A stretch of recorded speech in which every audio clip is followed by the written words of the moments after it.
स्वतंत्रता दिवस की ढेरों शुभकामनाओं के साथ हम दस्तक की शुरुआत करते हैं। लाल किले की प्राचीर से आज स्वतंत्रता दिवस के मौके पर प्रधानमंत्री ने दो बड़ी चुनौतियां, दो बड़ी लड़ाइयों के लिए देशवासियों के मदद मांगा। ये दो मोर्चे हैं, भ्रष्टाचार और परिवारवाद। प्रधानमंत्री नरेंद्र मोदी ने कहा कि मैं संविधान को याद करते हुए तिरंगे के नीचे खड़े होकर राजनीति के शुद्धिकरण के लिए देश को परिवारवादी मानसिकता से मुक्ति दिलाने के लिए भारत को आगे बढ़ना होगा। तब याद करिए 2014 में कही गई बातें, परिवारवाद और भ्रष्टाचार, यही दो प्रमुख मुद्दे चुनाव की हवा को बदलकर नरेंद्र मोदी को सत्ता में लाए थे। क्या 2024 के चुनाव में भी नरेंद्र मोदी भाई भतीजावाद और भ्रष्टाचार के मुद्दे से मैदान फतेह करना चाहते हैं, जिसके खिलाफ अगस्त क्रांति कर दी गई है?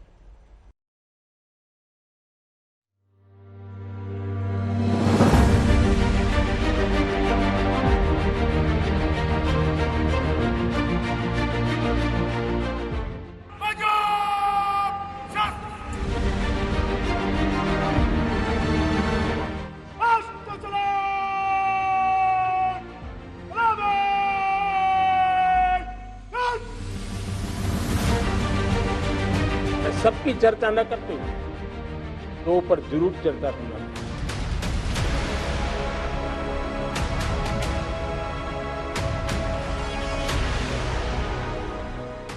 एक है भ्रष्टाचार,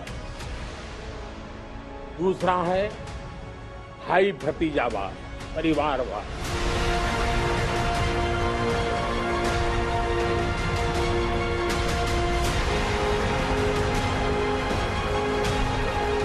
एक तरफ वो लोग हैं जिनके पास रहने के लिए जगह नहीं है, दूसरी तरफ वो तरफ लोग हैं जिनको अपना चोरी किया हुआ माल रखने के लिए जगह नहीं है।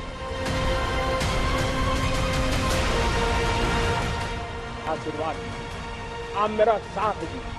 मैं आज आपसे साथ मांग रहा हूं।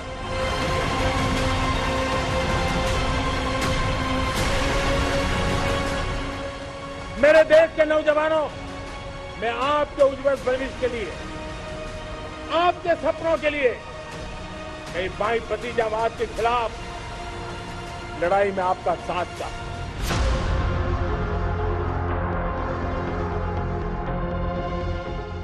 राजनीति के शुद्धिकरण के लिए भी, हिंदुस्तान की सभी संस्थाओं के शुद्धिकरण के लिए भी हमें देश को इस परिवारवादी मानसिकता से मुक्ति दिला करके योग्यता के आधार पर देश को आगे ले जाने की ओर बढ़ना हो।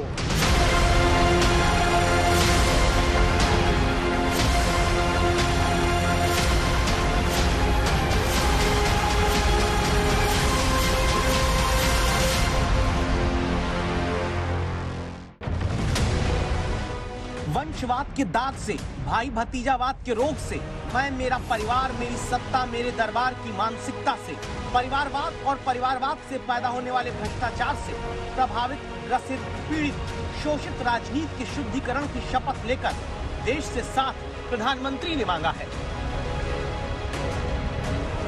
राजनीति में भी परिवारवाद ने देश के सामर्थ्य को सबसे सारा अन्याय किया है। परिवारवादी राजनीति परिवार की भलाई के लिए होती है, उसको देश की भलाई से कोई लेना देना नहीं होता है। और इसलिए लाल किले की प्राचीर से तिरंगे झंडे के आन बान शान के नीचे भारत के संविधान का स्मरण करते हुए मैं देशवासियों को खुले मन से कहना चाहता हूं, आइए हिंदुस्तान के राजनीति के शुद्धिकरण के लिए भी, हिंदुस्तान की सभी संस्थाओं के शुद्धिकरण के लिए भी हमें देश को इस परिवारवादी मानसिकता से मुक्ति दिला करके योग्यता के आधार पर देश को आगे ले जाने की ओर बढ़ना होगा। यह अनिवार्यता है, वरना हर किसी का मन कुंठित रहता है कि मैं उसके लिए योग्य था, मुझे नहीं मिला क्योंकि मेरा कोई चाचा, मामा, पिता, दादा, दादी, नाना, नानी कोई वहां थे नहीं। ये मनस्थिति किसी भी देश के लिए अच्छी नहीं। मेरे देश के नौजवानों, मैं आपके उज्जवल भविष्य के लिए, आपके सपनों के लिए, मैं भाई भतीजावाद के खिलाफ लड़ाई में आपका साथ चाहता हूं। परिवारवादी राजनीति के खिलाफ लड़ाई में मैं आपका साथ चाहता हूं। ये संवैधानिक जिम्मेवारी मानता हूं मैं ये लोकतंत्र की जिम्मेवारी मानता हूं मैं। 2014 से प्रधानमंत्री वंशवाद के खिलाफ देश की जनता को एकजुट करते आ रहे हैं। 2014 का लोकसभा चुनाव और प्रचार में वंशवाद के खिलाफ शहजादा शब्द के साथ दिए गए ये बयान याद करिए।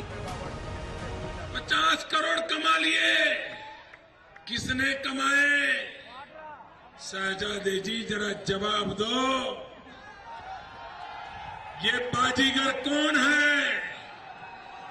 ये किमियागर कौन है? ये कौन सी नीतियां हैं?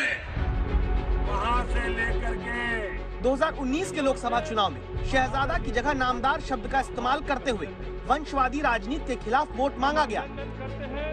एक ऐसा मजबूर मॉडल जहां सरकार का मुखिया कोने में रोता रहे, फैसले नामदार के महलों में होते रहे। अब 2024 के लोकसभा चुनाव में भी परिवारवाद को ही प्रमुख मुद्दा क्या प्रधानमंत्री बनाने वाले हैं, जबकि चुनाव में 19 महीने अभी बाकी हैं।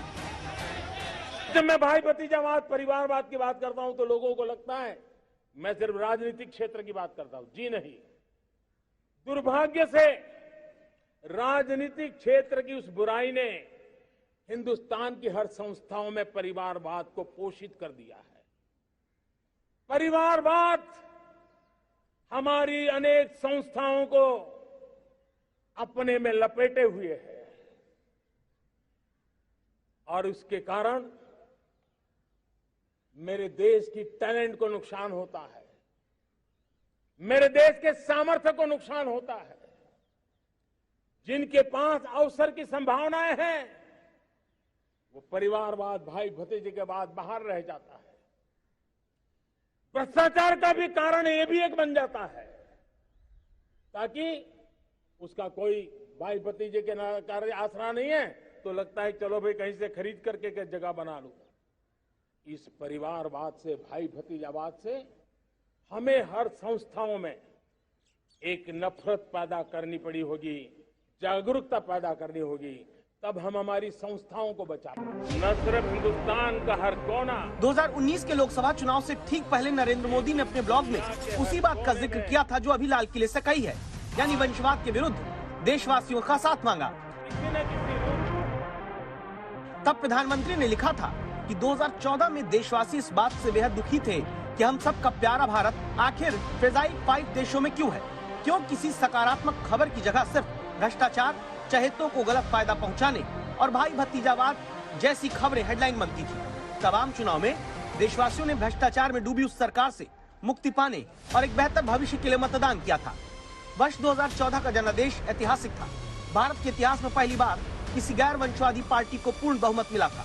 जब कोई सरकार फैमिली फर्स्ट की बजाय इंडिया फर्स्ट की भावना के साथ चलती है तो ये उसके काम में भी दिखाई देता है।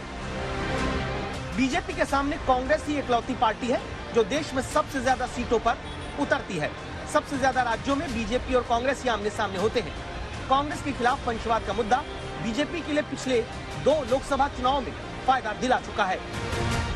2024 में भी उसी परिवारवाद के खिलाफ एकजुट करके अगस्त महीने में लाल किले से नरेंद्र मोदी 11वीं बार तिरंगा फहराते हैं तो फिर सिर्फ जवाहरलाल नेहरू और इंदिरा गांधी लाल किले की प्राचीर से देश को संबोधित करने में नरेंद्र मोदी से आगे रह जाएंगे।